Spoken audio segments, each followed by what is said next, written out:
Kaum muslimin yang semoga dirahmati oleh Allah, tentu kita mendukung perjuangan rakyat Palestina untuk merebut kembali hak-hak mereka yang dirampas oleh negara Yahudi. Kemudian ada yang bertanya, kenapa sih negara-negara Arab tidak menyerang negara Yahudi, tidak kumpul bareng-bareng bersatu kemudian perang melawan negara Yahudi tersebut?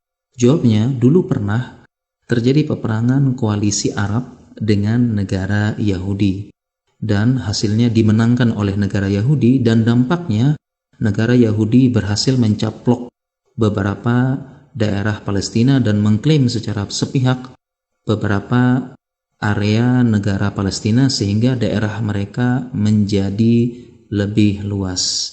Dan sekarang pun pertanyaan tersebut kembali ditanyakan, kenapa seperti Saudi, Turki, dan yang lain-lain tidak menyerang negara Yahudi, tidak perang seperti itu. Bahkan ada yang mencela, menyindir, kemana Saudi, kemana Turki, kenapa tidak menyerang negara Yahudi? Jawabannya, perlu banyak pertimbangan untuk memutuskan perang, dan kita perlu bijak juga dalam bersikap dan menghormati keputusan mereka. Yang pertama, kekuatan kaum muslimin, apakah sekarang sedang kuat atau lemah, sedang bersatu atau sedang berpecah belah. Kemudian yang kedua, peraturan internasional ini menyebutkan tidak boleh menyerang negara lain secara resmi.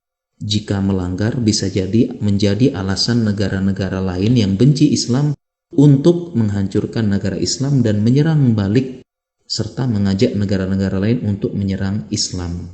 Apabila ada yang bertanya bagaimana dengan Saudi yang menyerang Yaman, jawabannya karena ada permintaan resmi dari Presiden Yaman meminta bantuan negara-negara Arab. Jadi bukan Arab Saudi saja yang menyerang, tetapi gabungan negara Arab itu membantu Yaman atas permintaan resmi dari Presiden untuk melawan Syiah di sana.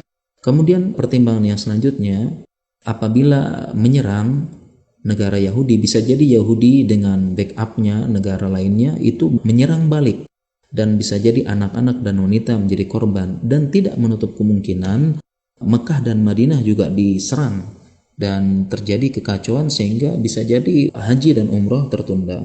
Kemudian pertimbangan yang lain juga, perang menghabiskan banyak dana dan tenaga.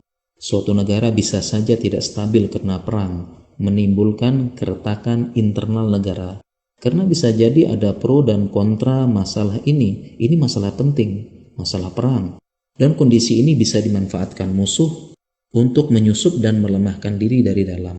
Kemudian juga rasa aman adalah nikmat yang paling besar dalam Islam, dan Islam berusaha menjaganya. Memang Islam ada syariat jihad, tetapi perlu bimbingan ulama serta berada dalam bendera resmi suatu negara atau ulil amri, dan masih banyak pertimbangan lainnya. Kalau kita perhatikan ya, mereka yang mencela negara Arab, Turki dan sebagainya, kenapa tidak perang? Yang mencela sendiri pun tidak pergi perang, belum berangkat perang ke sana, dia pun tidak mau perang. Ya, jadi yang mencela pun dia tidak berangkat perang dengan berbagai macam keputusan begitu, dengan pertimbangan.